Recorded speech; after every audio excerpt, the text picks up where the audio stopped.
el ático olía a cedro viejo y aislamiento.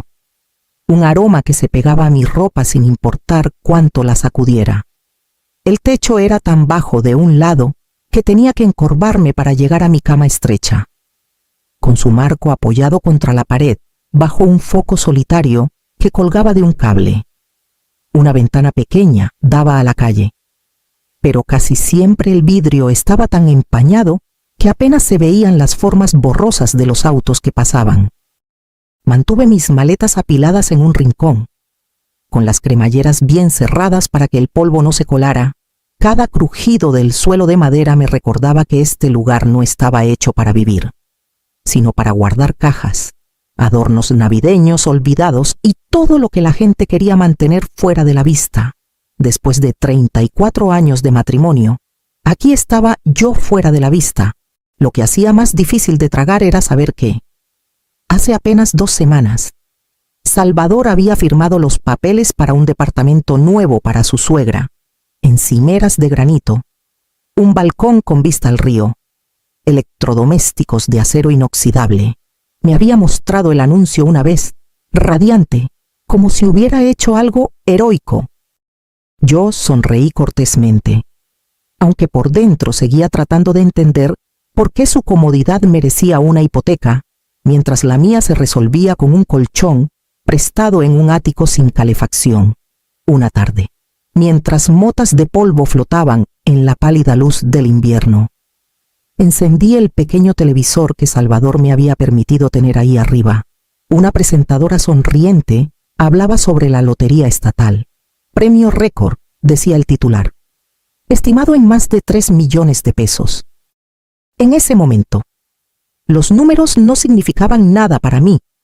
Ganar era cosa de otros, de aquellos cuya suerte no se había agotado hace años. Esa noche, bajé con cuidado por la estrecha escalera. Evitando rozar las paredes, el aroma a pollo asado con romero llenaba la cocina. Salvador y Daniela ya estaban sentados, sus voces bajas hasta que entré.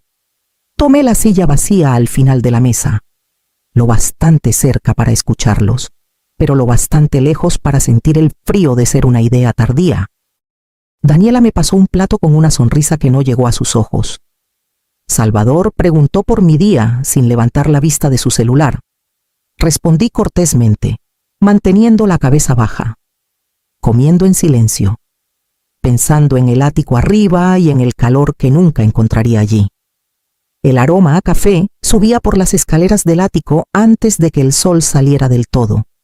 Bajé con cuidado, procurando no despertar la casa con los gemidos de los escalones.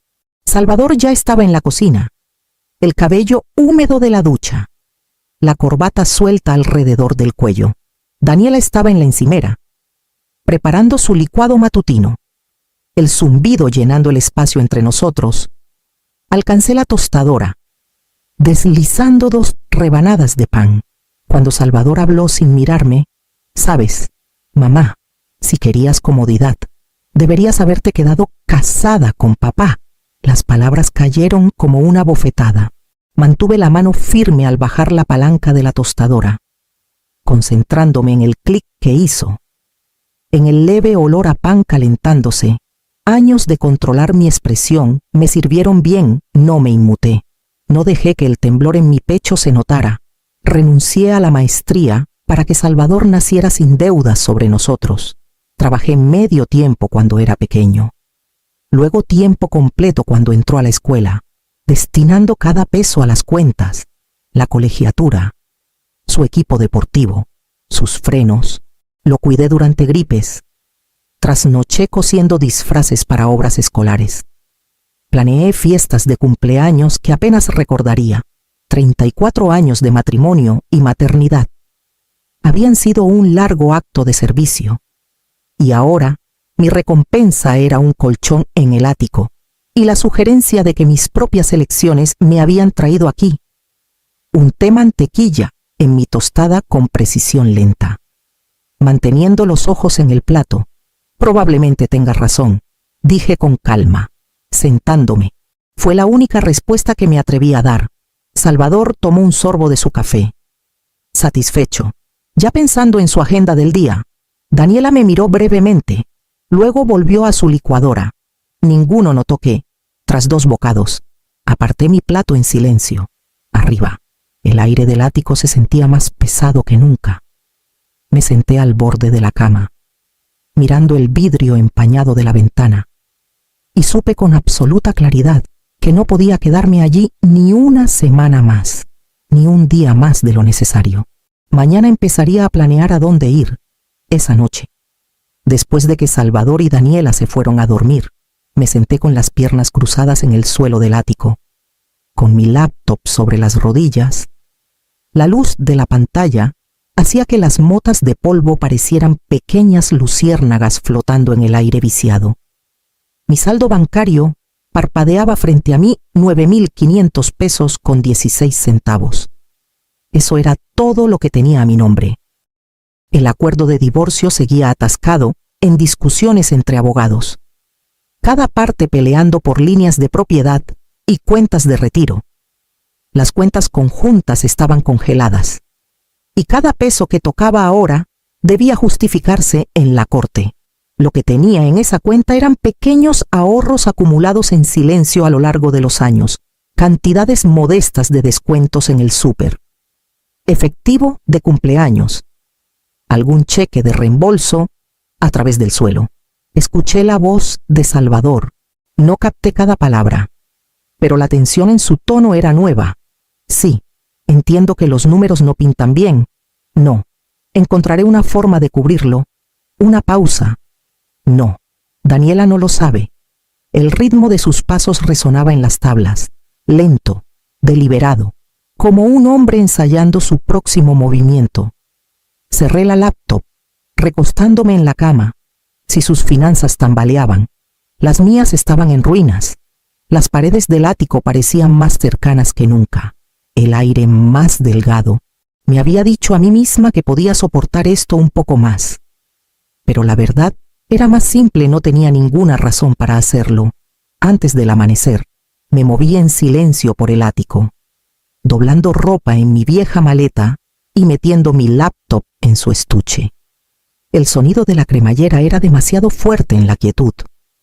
Mi segunda bolsa, solo zapatos y unos pocos libros, era lo bastante ligera para llevarla sin esfuerzo. Al pie de las escaleras, me detuve a escuchar. La casa estaba en silencio. Solo el leve zumbido del refrigerador en la cocina. Abrí la puerta principal con cuidado. El aire fresco entrando como una promesa, cuando las primeras luces del amanecer tocaron la calle. Caminaba hacia la terminal de autobuses, mis bolsas en la mano, y sin más plan que alejarme lo más posible de ese ático. La cafetería de la terminal olía ligeramente a pan quemado y café fuerte. Me acomodé en una mesa de esquina, con mis bolsas cerca, y conté los billetes en mi cartera. 100 pesos era todo lo que me sentía cómoda, gastando ese día suficiente para un café y tal vez un sándwich pequeño para estirarlo hasta mañana. El señor Ramírez, el dueño del lugar, estaba detrás del mostrador, limpiándolo con la misma precisión lenta que recordaba de años atrás. Cuando Salvador aún iba a la escuela y yo pasaba por aquí de vez en cuando, me saludó como si no hubiera pasado el tiempo. «¿Café?», preguntó, ya alcanzando una taza de cartón. Mientras vertía el café, mis ojos se posaron en un exhibidor brillante cerca de la caja, una fila de boletos de lotería, con un titular prometiendo un premio récord, más de 3 millones de pesos. Era el mismo premio que había visto en el televisor del ático. «¿Te sientes con suerte hoy?», preguntó el señor Ramírez, siguiendo mi mirada. Casi me río. La suerte no había estado en mi vocabulario por años, pero algo en su tono ligero, casi juguetón, me hizo deslizar un billete de 100 pesos por el mostrador. «Café y un boleto», dije. Pasó el boleto por la máquina. Lo arrancó con cuidado y me lo entregó con el cambio. El papel se sentía ligero en mi mano. Solo otra pequeña apuesta en una vida que había sido puro riesgo no elegido. Para la noche. Estaba en un motel de carretera, de esos con letreros de neón que zumban y un televisor atornillado al tocador. Tomé un sorbo de café tibio de la cafetería, mis bolsas apoyadas contra la puerta. y escuché a medias las noticias de la noche. Los números aparecieron en la pantalla uno tras otro: 7, 14, 23, 31, 42, Powerball 18. Me quedé helada, lentamente. Saqué el boleto de mi cartera y los comparé. Una vez, 2 veces, una tercera, con el corazón latiendo más fuerte con cada coincidencia. Todos los números estaban ahí. La habitación del motel no cambió el papel tapiz descascarado. La luz zumbante, pero sentí que el suelo se movía bajo mis pies. Mis manos temblaban, no por incredulidad, sino por la repentina comprensión de lo que esto significaba. Doblé el boleto con cuidado. Lo guardé en mi cartera y lo puse a mi lado en la cama. Por primera vez en años, el próximo movimiento sería solo mío. A la mañana siguiente, llamé a la oficina de la Lotería Estatal desde un teléfono público fuera del motel. Mi voz sonó más firme de lo que me sentía mientras daba mi nombre y los números del boleto. La mujer al otro lado me felicitó y agendó una cita para el día siguiente. Me recordó que firmara el reverso del boleto inmediatamente, como si pudiera salir corriendo antes de que llegara. Pasé ese día en una neblina de planes. Esto no era un golpe de suerte para presumir. Era una ventaja que necesitaba proteger. Llamé a un abogado de un pueblo cercano, alguien que nunca hubiera cruzado caminos con Salvador o Raúl, y expliqué que quería el reclamo a través de un fideicomiso. No hizo más preguntas que las necesarias. En la oficina de la lotería. Confirmaron la ganancia y me explicaron las opciones. Elegí el pago único sin dudar. Después de impuestos, fueron poco más de 1.900.000 pesos. Transfirieron los fondos a la cuenta del fideicomiso en una semana. Y de inmediato comencé a dividirlos en partes más pequeñas y difíciles de rastrear varias cuentas bancarias. Una empresa fantasma con un nombre genérico y una buena cantidad de efectivo en una caja de seguridad. Todo el proceso se llevó a cabo sin alboroto, sin cheques gigantes, sin fotos sonrientes en el periódico. Mi nombre no aparecería en registros públicos por al menos 2 meses, y para entonces sería irreconocible por las circunstancias, sino por el rostro. Esa primera noche tras la transferencia, me senté en la quietud de mi motel, mirando el comprobante impreso del saldo. Los números eran casi abstractos, más de lo que jamás imaginé tener en mi poder. Durante años, pedí tan poco, solo lo suficiente para mantener un techo encima y las cuentas pagadas. Ahora, podía comprar techos, edificios enteros, y nunca necesitar permiso para entrar. El miedo que había sido una corriente constante en mi vida comenzó a disolverse. Reemplazado por una certeza tranquila y deliberada, podía decidir dónde vivía, cómo vivía y con quién compartía cualquier parte de ello. Y el primer paso sería encontrar un lugar que fuera completamente mío. La propiedad estaba al final de un camino de grava, flanqueada por campos ondulados y una delgada línea de pinos. Desde el momento en que bajé de la camioneta del agente inmobiliario, sentí la quietud envolviéndome, no de manera asfixiante, sino como un escudo. La casa principal era modesta revestimiento blanco, un porche amplio, nada que llamara la atención innecesariamente. Lo que captó mi mirada fue el granero. Había sido renovado en una estructura sólida y funcional, con establos en la planta baja y un pequeño departamento en el altillo. El agente mencionó que alguna vez albergó a trabajadores temporales durante la cosecha. Subimos por las estrechas escaleras hasta una puerta con pintura descascarada. Y cuando la abrió, entré y sonreí sin querer. El espacio era limpio pero sencillo, techos bajos, una ventana de buhardilla y apenas espacio para una cama estrecha, una mesa pequeña y una cocineta en la esquina. El baño no era más grande que un closet, con una regadera y un espejo agrietado sobre el lavabo. Era humilde, casi austero, pero tenía el mismo aire que el ático de Salvador. Supe de inmediato que este altillo tendría un propósito más allá del almacenamiento. Hice la oferta esa tarde, precio completo, en efectivo. Cierre en 3 semanas, sin contingencias. El alivio de la gente era palpable, para cuando giré la llave en la puerta principal. Ya había tomado mi siguiente decisión. Esto no sería solo mi refugio, sería un lugar que trabajara para algo más grande que yo. Contacté refugios locales y redes de rescate, informándoles que planeaba recibir animales necesitados de espacio y cuidado. Así conocí a Marisol Quintero, una estudiante de veterinaria de 24 años buscando trabajo donde vivir. Tenía manos rápidas, una sonrisa pronta y ojos que no se inmutaban ante historias duras. Cuando le ofrecí el dormitorio grande en la casa principal, a cambio de ayuda a medio tiempo, aceptó de inmediato.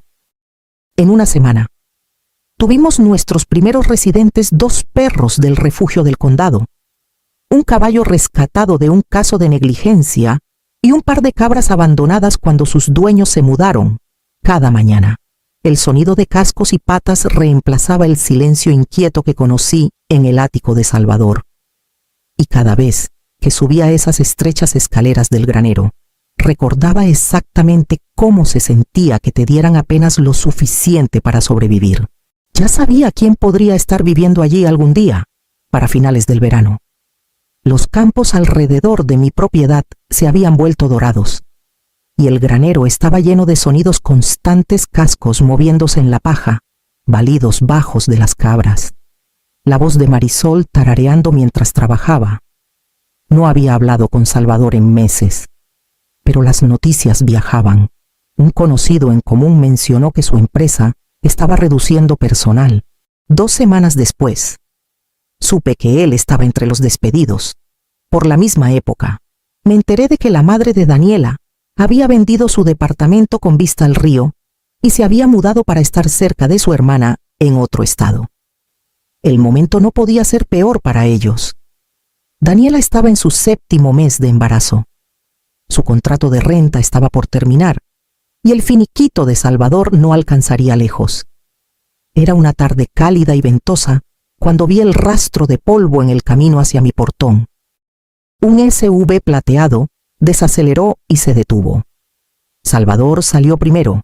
Con la misma sonrisa cortés que usaba con vecinos y clientes, Daniela lo siguió, moviéndose más despacio, su vientre prominente bajo un vestido suelto. «Mamá», dijo Salvador, apoyando las manos en el portón, «necesitamos hablar». Me recargué en la baranda superior, dejando que el momento se alargara. Lucían cansados, el cabello de Salvador un poco demasiado largo, el rostro de Daniela pálido y demacrado. «Nos han pasado algunas cosas», continuó. «Estoy sin trabajo y con el bebé en camino». Miró hacia la casa principal. «Esperábamos poder quedarnos aquí un tiempo, solo hasta que nos recuperemos». Asentí lentamente, como si lo considerara por primera vez. Los ojos de Daniela siguieron los míos hacia el porche. Las ventanas abiertas, las sillas a la sombra. Casi podía escuchar cómo se imaginaba allí, lejos del calor y el polvo. Finalmente, di un paso atrás y abrí el portón. «Pueden quedarse», dije, «pero no en la casa». Intercambiaron una mirada rápida. Confundida, «En el altillo», añadí, señalando hacia el granero. «Está disponible». Me giré hacia el camino antes de que pudieran responder, dejando que el crujido de mis botas en la grava me llevara de vuelta al trabajo que esperaba en los establos. Los guié por el patio, el viento trayendo el olor a heno y tierra tibia. Las puertas del granero estaban abiertas, el interior oscuro salvo por finas bandas de luz que se filtraban por las rendijas. Marisol levantó la vista de cepillar a uno de los caballos, con curiosidad en el rostro, pero no dijo nada. Las escaleras al altillo eran estrechas, la madera suavizada por años de uso. Subí primero, escuchando sus pasos detrás de mí, más lentos ahora. En la cima, abrí la puerta y la empujé. El espacio era limpio pero sencillo, muros blanqueados, una cama pequeña con una colcha simple, un tocador desgastado y una mesa en la esquina bajo la ventana de buhardilla. La cocineta era apenas suficiente para un refrigerador pequeño, una estufa de 2 quemadores y un fregadero. La puerta del baño colgaba ligeramente torcida. El tipo de imperfección que no afectaba su función, pero eliminaba cualquier ilusión de lujo. Salvador entró, su mirada recorriendo rápidamente la de habitación. Daniela se quedó en el umbral, con los brazos cruzados, los ojos entrecerrados ante el techo bajo y el suelo rayado. «Esto es lo que hay», dije con calma. «Viene con algunas reglas. A levantarse a las 5 para las tareas de la mañana, nada de música o tele alta después de las 9, los animales se asustan fácil. Todos contribuyen al trabajo, sin excepciones». «Mamá», comenzó Salvador. Levanté una mano. «No es negociable. Si están aquí. Son parte de la granja. Eso significa alimentar, limpiar establos, hacer reparaciones, lo que sea necesario. Los víveres y servicios están cubiertos, pero ustedes se encargan de sus comidas. El altillo es suyo mientras sigan las reglas». La boca de Daniela se tensó, su mirada fija en la cama como si la hubiera ofendido personalmente. Salvador asintió una vez, el movimiento rígido. «Entendido». «Bien», dije, retrocediendo hacia las escaleras. «Le pediré a Marisol que traiga sábanas limpias. Pueden instalarse esta noche». Mientras bajaba, el sonido de sus voces bajas, tensas, me siguió, mezclándose con el crujido de la madera en el pasillo principal del granero. Marisol me miró con una pregunta en los ojos. No respondí. Habría tiempo para eso después. El invierno se asentó en la granja en capas lentas, escarcha en las rejas al amanecer. El crujido apagado de las botas en el suelo helado. Salvador se levantaba antes de la alarma casi todas las mañanas, ya poniéndose los guantes de trabajo cuando salía al granero. Al principio, se movía como hombre haciendo penitencia, con los hombros rígidos, evitando mi mirada, pero con el tiempo, los movimientos se volvieron naturales: revisar bebederos, reparar pestillos, guiar a los caballos al pasto con manos firmes. Daniela se mantuvo en el altillo al principio, saliendo solo para citas en el pueblo o viajes rápidos a la tienda de alimentos para animales. Pero un día apareció en la mesa de la cocina con un montón de recibos y una libreta. «Tus registros de donaciones están desordenados», dijo con naturalidad. La dejé trabajar, curiosa por ver si seguiría.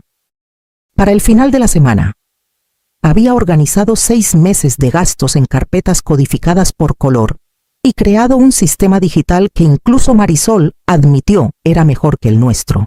Las quejas que marcaron sus primeros días aquí sobre los madrugones, el aire frío en el altillo, la falta de espacio se desvanecieron. Seguían manteniéndose algo apartados, pero noté pequeños cambios. Salvador deteniéndose a acariciar el cuello de un caballo tras alimentarlo. Daniela cruzando el patio con una taza de té sin revisar su celular a cada paso. Una noche, mientras cerrábamos el granero, Marisol se apoyó en su horca y señaló hacia la ventana del altillo, donde la luz brillaba cálida contra la oscuridad. «Están empezando a encajar aquí», dijo. Seguí su mirada. Dentro, apenas podía distinguir la silueta de Daniela en la mesa, inclinada sobre papeles, y a Salvador a su lado, sosteniendo al bebé mientras ella escribía. La imagen me tomó por sorpresa, no por ser nueva, sino por lo natural que parecía. Aún así, mantuve las manos en los bolsillos y mis pensamientos para mí. Encajar era una cosa, ganárselo era otra, y la diferencia entre ambas era algo que planeaba medir con cuidado. Daniela vino a la casa principal una tarde con una carpeta bajo el brazo. Se sentó en la mesa de la cocina, su voz firme mientras deslizaba los papeles hacia mí. Era una propuesta formal. Ella y Salvador querían quedarse como administradores de la granja a tiempo completo, con salarios modestos y responsabilidades claras. El altillo permanecería a mi nombre, registrado permanentemente. «Merecimos lo que pasamos», dijo. «Nos cambió, nos hizo mejores». Pasé las páginas sin comentar. «Hay algo más», añadió en voz baja. «Salvador le habla al bebé de ti todas las noches. Le dice que eres fuerte, que has sacrificado más que nadie que él conozca. Quiere que crezca respetando eso. La miré por un largo momento antes de asentir. Pueden quedarse, pero hay una condición: respeto. Si lo pierden, no hay segundas oportunidades. Sus ojos sostuvieron los míos. Entendido. Más tarde, me paré junto al granero. Viendo a Salvador cargar heno en la camioneta, sus movimientos eran seguros, deliberados, no los gestos inquietos y descuidados que recordaba.